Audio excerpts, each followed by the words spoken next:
Hey, what's up, people? Today, I'm going to be going over some things that I would like to see in the next Deadlock update, or just in Deadlock of 2026 in general. So, let's get started. Alright guys, so I have notes here and I'm just going to go down the list. These are in no particular order, but first I'm going to talk about something that not a lot of people actually mention. I haven't heard this mentioned at all, and that is farm that is neutrally contestable in the map. So right now, if I'm on a side lane, the only farm that's contestable for both sides of the map is these big camps right here.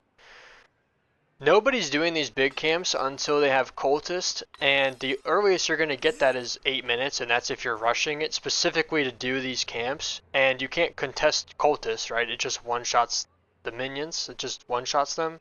So I think it'd be cool to have more minions in kind of the center of the lane, or like off to the side in the middle of the lane that both teams can fight over. I think that'd be pretty cool. And what I was thinking is to not like bloat the soul economy too much, obviously, because if we just add more farm, then people are gonna get more souls and games are gonna be more steamrolly. I think they could maybe remove these camps, like the camp here and the camp across, that's up top as well. And I think instead of having these camps, they could put like two of these like medium minions down there with those and maybe take away one of the big ones. That way it kind of just gives you more to do in the laning stage. Like I have more decisions to make. Like, do I want to keep pressuring them under their tower, or do I want to go over here and clear the two medium camps? It's also just a nice way to kind of like express some amount of skill, because like, if you're not that good, you're just going to burst the camp down, but somebody that's good might save their abilities and then they can steal the camp from you, and it can be a nice way to like also come back into the lane if you're losing, right? Let's say you get one really good kill, now you can steal their camp here and get that camp. It's really good. And the reason I suggest removing the camp up there is because, to be honest, I don't find a lot of times where it's worth it to go for this camp, because in the early game, which is when, doing these camps is really beneficial, and when it's a lot easier because they get stronger over the course of the game, you don't really have a lot of time to kill these because your wave pressure, like your ability to kill the wave, is usually not that good. Now, that can change based on the heroes that you're, in lane with, like your lane partner, and like your items, but you typically won't have much time to clear these camps where you won't be sacrificing something. So it'd be cool to just have more neutral farm that you can contest and fight over. I also think it would just make the lane a lot more dynamic. And I just want to mention this before I move on. We can actually see this in the mid lane. If you go underneath mid down here, there's these boxes. So right now they're not up, but they spawn at 10 minutes into the game. There's boxes that spawn down here and golden statues that spawn in here. This is actually a good example of what I'm talking about, which is neutral contestable farm. So maybe, instead of doing a camp, they could do something with boxes and put boxes, like more boxes, off to where that large camp is. Like, do something like how it is under mid, where there's maybe like a pile of 6 boxes around those large camps or something that both sides can easily get to, that you're going to kind of want to fight the space over. Because in my opinion, if you're good at this game, when it hits 10 minutes, you will instantly clear these boxes, because that's how valuable it is, and it gives you something to do. So imagine that, but in every lane, and maybe even just a camp instead of some boxes. The next thing I want to see in 2026, and this obviously is coming, and we know it's coming in the next update, is just new heroes. I would like to see heroes that scale their abilities with weapon investment. So like, I think the one character is going to do that, but I'd like to see more. I would like to see even some current heroes readjusted to do that, to scale their damage with weapon investment. I think that would just be cool. I want to see characters with more crowd control, more like stuns and stuff like that. I know that it can be like really annoying, but we don't have a lot when you actually think about it in terms of like hard crowd control. And also just supports in general. We don't have a lot of supports in this game, and I mean that's probably because not a lot of people play supports, but it's only really Paige, Dynamo doesn't even really get played as a support a lot of the time. There's Ivy, and then there might be like, like one or two others, but pretty much that's all the supports we have. And most people will just build the support as a damage character, so a support that doesn't really work as a damage character would be cool, and I think they're adding that too. I mean, we'll see how it plays out, but that's what it looks like it's going to be. But yeah, we are getting characters with this new update almost certainly though, so that's getting answered most likely. Next up on my list is new items. I would like to see new items added to the game. Preferably at least like one for each category, I think would be cool. Like maybe in an area that's kind of lacking or where there's not a lot of option. So like weapon 3.2k investment, like the tier 3s, I think, we could have a new item in here because, it's very limited. An item for green, wherever you'd want to put that, and the same for purple, or just at least like one new item, I think can really shake up the meta. Maybe even make it like a hybrid item in some way where it gives you like, the weapon damage and spirit stuff. I don't know. I think that could be cool.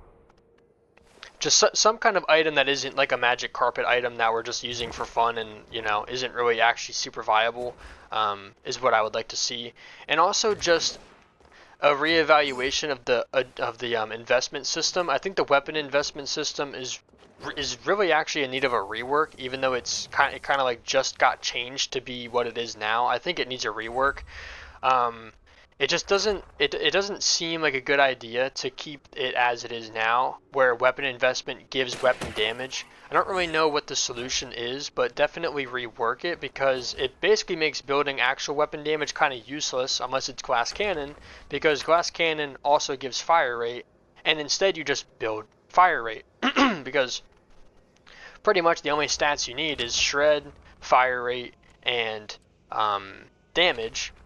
And just by building weapon items, you get the damage. So you just need shred and fire rate. It makes building a little bit trivial, and every build for weapon characters kind of looks the same. And then, obviously you might get lifesteal on top of that, but that's not really much of a nuance. That's pretty much all that weapon builds turn out to be, and I think that it should get changed. The other systems I think are fine. Like building spirit to get spirit power doesn't seem as big of a problem, because most of the time when you're buying these items, you're getting damage from it anyway. Like, it's not that big of a deal to get spirit power when these items are giving damage, and that basically equates to the same thing. It's just these do damage in different ways. Whereas with gun, there's a lot of different kind of effects you can get.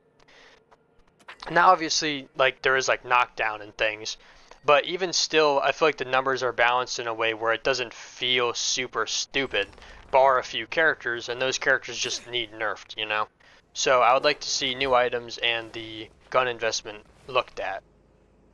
And to continue on from that, as I was saying, like with nerfs and stuff, I think we need balance adjustments now, not just nerfs, but I think things do need to obviously shake up the meta, things need to change. I think like a big thing that comes to my mind is Vindicta's ultimate definitely needs nerfed. You don't even like. Yesterday I was facing a Vindicta, and all she had was improved spirit and extra charge, I think it was, and her snipe did 375 damage to me. And I mean, that might sound like fair and balanced, but when that's all you have and it's like 6 minutes into the game, and this is how much HP I have, I don't really think that that's very fair. Yeah, you have to wait until they're like within a certain threshold, but Vindicta Snipe does a little bit too much damage. I think we can tone that down. I don't think it needs to be that good. And there's like a few other examples, like I think Dynamo Stomp definitely needs to be looked at. That ability is super unfun to play against and is also really good. It knocks you up, it slows your fire rate, and it does a lot of damage. And I think the character should be built more as a support, so why are we making his abilities that do damage really annoying and really good? I think if anything, they should nerf the damage of it and maybe buff the knockup. Maybe the knockup also like applies another kind of debuff, like it's a fire rate slow and something else, and it knocks you up, or just make the knockup push you higher, but make it do a lot less damage, right? Or make the range smaller or something like that. I think it also just goes too far, considering the fact that it also curves around walls. And I also think we can buff some things, like McGinnis, like nerf her heal, but buff up her other abilities. And speaking of McGinnis, I actually thought of something cool. I was watching one of Deathy's videos lately, and they were talking about McGinnis in that video and things that they can do. I think what would be cool is to rework her ultimate, because nobody likes that ability. It's unfun to use, it's unfun to play against, and it's just weird. It doesn't make sense on the character. I think what they could do is make it an ability that just shoots a missile. It just does a burst of damage. Like maybe you like whip out this like big cannon from your back, and then you can mark like a big circle on the ground, and when you shoot, it shoots the cannon, and then this cannon can be kind of like Ivy or something, where it's like a big circle that does damage, and then it applies a certain kind of debuff. Maybe it like debuffs enemy structures, or actually, yeah, what they could do is make it a shred ultimate and have the shred work against structures. That could be pretty cool, right? Because she wants to siege, and I think it'd be nice to have a burst damage ability on that character, because right now she's only sustained damage, right? Like you have the turrets, which are kind of in a weird spot too. Her gun is obviously a minigun, basically like a machine gun. So having a burst damage option from her ult could also be just really cool, and I think that would be a lot better than what she has now. So just different like adjustments, nerfs and buffs to heroes, and think about also reworks. Like I think Bebop is in need of a rework too. I think that character just doesn't belong in this game in the way that he is right now. And last but not least, I think we need a ranked reset and a ranked mode. So currently, when you queue into a game of Deadlock, every game is considered ranked, which basically makes it unranked, because you don't know if your teammates are actually playing to win, playing to rank up, or just playing to have fun and playing a new character. And I think this holiday challenge, while it is, fun for the people that engage with it, really makes this problem a lot more clear that we need a ranked mode. Right? If people are going to be coming into your games when you're trying to win, you're trying to rank up, and they're playing it as a casual mode, and they're just playing new heroes, they're playing to have fun, they're trying a new build, there's a good chance you're just going to lose, and there was nothing you could have done about losing that game unless you actually carried your balls off, right? Like that's all you could hope to do to win. I'm not really that high of a rank player, but I was Emissary 5 before this update came out, and you can see right now I'm like doing pretty decent. But if we look at my actual games, when this event came out, I took a break from the game because I wasn't having a lot of fun. I was losing a lot of matches, and you can see like the games were freaking going horribly ever since this event came out. And that's not due to me like playing worse or just not being good at the game. It's just, with an event like this encouraging people to not really try as hard and to play new characters, it definitely takes a toll on your lobbies. And it's just not, the game would be a lot more fun if it took the essence of a MOBA, which is that competitiveness, seriously. And that would require an actual ranked queue, so that when I'm queuing, I know that those people at least somewhat care about winning, right? And it also would just make the game more fun for the casual player too, because like for example, if I want to play Billy, it's going to place me in ranks that are lower than my average rank. If I were to play like Victor, for example, like if I play Victor, my games are higher than Emissary too, because when I play Victor, I do well on Victor. It's more often than not I win the games, right? So I'm going to be getting like Emissary 5 games, Emissary 6 games, which by the way is where I used to be before this event came out. Not that that's very high, but still. But if I was to play Billy, I've had games where I've gotten people that were Alchemist when I was Ritualist 5, right? And that was while playing Ivy, which is only low relative to skill rating. So if we had a casual queue, when I play these heroes, I could just play casual instead of playing ranked and then knowing I'm going to get matched with people that suck balls, right? And it would also just give me a place to learn these characters without feeling like I'm throwing my rank. Because if I were to play Ivy and get matched with an Alchemist team, there's a good chance that I'm going to lose because I'm playing a support character and my teammates are low rank, relative to me. There's not a very good chance I'm going to win, so I'm going in it knowing we're going to lose, which is just lame.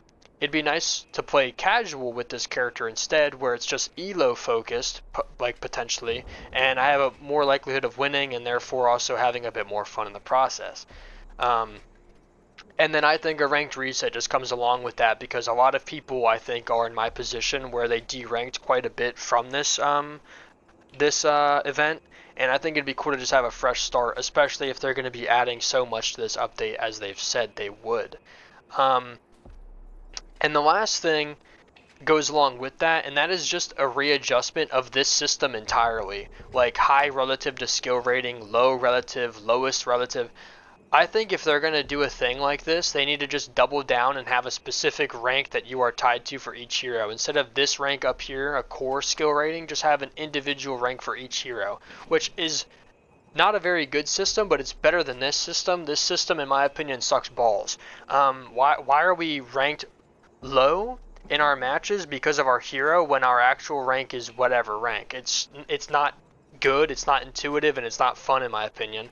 It de-incentivizes you from playing a new hero, because you know that if you play that hero, your games are gonna suck, because it's gonna be goofy. It's gonna be with like people that you don't belong in games with, right? Then if I were to play a Victor, for example, now my games are super hard because I'm playing against people that are better than me, that are, in theory better than me because they're higher rank. It just doesn't make sense. In either way, right? It only makes sense if you're playing the character that matches you at your rank, because either put me in the rank that's the rank of my highest character or the rank of my lowest character, not like in between, because then I'm just going to want to play the character that fits me in between for the most balanced experience. I don't understand the system. I think it needs a rework. I think it needs changed. But that's basically the end of my list, guys. I can't really think of anything else I would like to see added. There is obviously like map tweaks and things, but we know that that's coming, so I didn't feel the need to really speak on that. There's going to be a lot of map changes from what I heard, so that's pretty exciting as well. Let me know what you guys would want to see down below though, and stay tuned for more videos, guys. Peace.